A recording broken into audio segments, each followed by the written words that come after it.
Hello everyone, this is just a very quick and random short video that I was inspired to create while I was playing with a really beautiful tarot deck. The one that you can see in the image that I received from a dear friend of mine. And of course I was playing with it under a Venus retrograde and Inanna.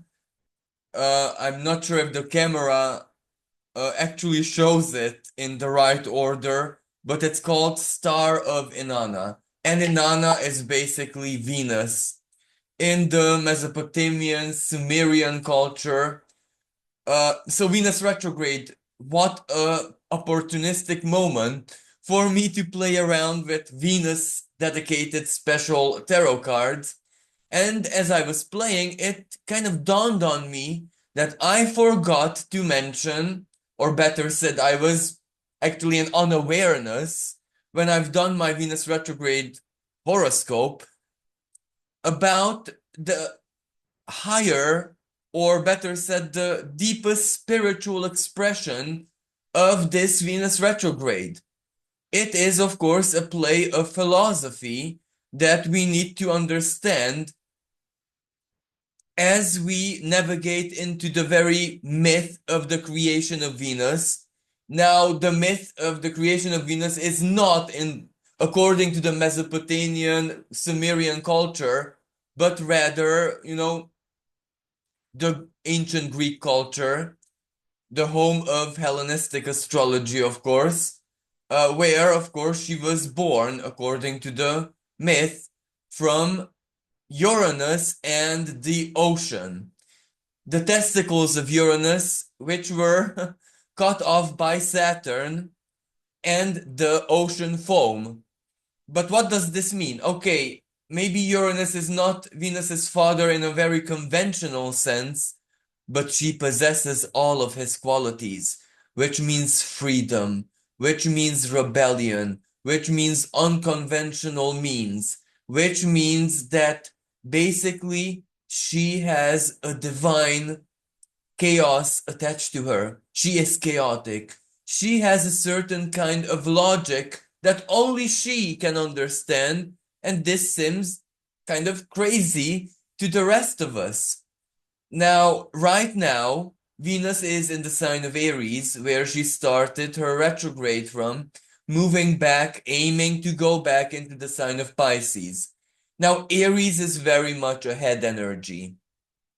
Pisces is the energy of deep, deep emotion, feeling, unconscious, spirituality, and all of that.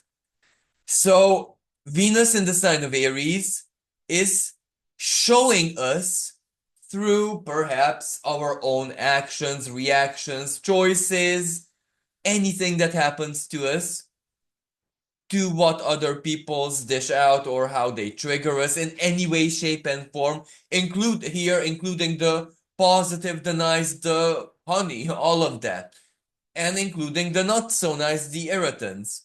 But at the same time, this is also where we dish out a lot from our own Venus, our own emotional configuration that basically leads to our value system and what love means to us personally onto other people. We project a lot. So this is like a truth moment of who exactly is Venus within us, inside our inner cosmos, and our own Venus is truly our own. She is greatly part of our identity. Why we love the way we do. Why do we love the things we do? What are we willing to do or not do for love? What type of love is that which resonates the most with us, and the type of love, of course, that we generate? It's very, very diverse. And within this great and vast diversity, there is, of course, hidden rules, compatibilities, incompatibilities, almost like in, I don't know, chemistry. Absolutely. So that is why knowing the caprices and perhaps the wild, Uranian, eccentric, unusual, but also the main nuance of our Venus, not just the eccentric stuff, is very, very important to allow the type of love that we can actually work with to enter our lives. Because if not, everything is going to be a lesson if we don't know our own Venus and if we are not honest with our own Venus, then the divine Venus, the external Venus, the energy, the spirit, the archon, if you wish, of sphere of Venus, well, it cannot get things right for us. It's a sphere, it's an archon, so it's imperfect. Only the deep source of the divine is perfect. Anything else is imperfect and is susceptible to trial and error. Hence, the Venusian expression in our lives. But once we know our Venus in many different ways, who we are as Venus, and of course, this is where our gender doesn't matter. What matters is the principle of Venus in our inner cosmos, which exists for any gender, everything. So I'm speaking about that. Who are we as Venus? Who are we as, let's say, Inanna? Because Inanna's legend is also extraordinary. Sorry. And then when Venus moves into Pisces, where she is her freest, unbound self, where she doesn't have to subject herself to any rule, any conditioning, because that's Pisces is the only sign that can truly deliver the total unconditionality to the table in energy and frequency, call it whatever you want. Then comes the element of belief. Because knowledge is one thing, and Venus starts her retrograde hand in hand with Mercury. So knowledge is very important, but that's just one part, 50%. The other part is, well, we have to believe it. We have to believe the nature, the free, unconditional, chaotic, and rebellious, extremely rebellious nature of Venus, where she respects no rule, no logic. She goes really where she wants to go. And she is playing a dangerous game, not just for the recipient, but also her towards herself. Because if she breaks a person's heart big time, well, then next time she comes truly, unconditionally, maybe in a much purer way than before, maybe the doors, sorry, will be closed for her. So this is why Venus also has to get it right, not just as the subjects, or in this case, the recipients of the Venusian energy. That is why we need to believe. We need to believe that she is truly unconditional. So many times we need to believe that the divine Venus is wiser and crazier, more chaotic, more rebellious, more don't tell me what to feel than our own inner Venus. And this is especially true for people who simply don't feel lovable, for people who simply don't believe that love can exist for them. You need to believe that Venus' love is so crazy that she doesn't really care about that. And if you believe this, you respect this, and automatically by quantum principle, the door opens for you.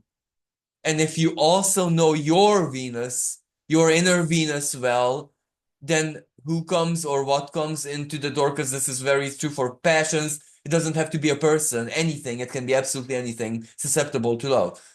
What comes in, what comes in the door, well, it's going to be that much resonant to you. So love is free, and she goes where she wants. She doesn't care what you think about yourself. She doesn't care about your social status, how you look, your career, your self-worth. If you open the door for her and believe that it's possible, she can truly find you at her own time, but she can. Your belief is gonna give her wings. It is gonna make her stronger. Venus is also, Uranian, but then there is the foam of the sea of the ocean, Neptunian, or any other water deity that you might want to insert here necessarily, because we can say Sito, for example, the primordial ocean goddess, Salaja, wife of Neptune, except you get my idea. Water flows anywhere it can. If there's a crack, water finds a way. So that is really good and promising. As long as there is a way, love finds it. Or she will drill, even corrode stone, concrete, whatever she needs to, if you believe. If you believe in the sense that it's possible for you, even or especially if it doesn't make sense. If it doesn't make sense, even better. And people who have this naturally, you might see, and I don't, especially on social media, in many many places, people who are very very very eccentric or particular in a certain way, where they would scare 99% of us off in a romantic way. Chances are not only they're not single, they're very busy. Exactly because they believe and love Venus. Ishtar, Inanna, likes a place of belief. That is her sacredness. That is her, ticket, her invitation, her please find me. As a wrap up, I would just like to, since I was playing with the card, for us to receive a guidance with this special tarot deck for this Venus retrograde. Oh, and we have two. We have, first of all, the strength, the heart, passion, love, but also creativity. For some people, this Venus retrograde will answer if they should truly have biological children. Is that something truly meant for them? Or should they solve this other way around? Because we live in a certain age where that is really not a must. But for everyone else, this is very much about the truth of the heart. And the other card here is,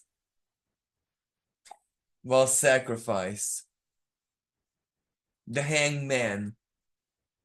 So this to me says healing a very powerful heartache.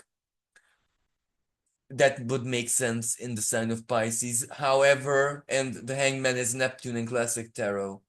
However, this does not necessarily have to represent um, returning to the original, as if it would have not have happened at all. This means accepting the beauty, the power, the wisdom, the sacredness of what the wounds have done for us, to us, have turned us into.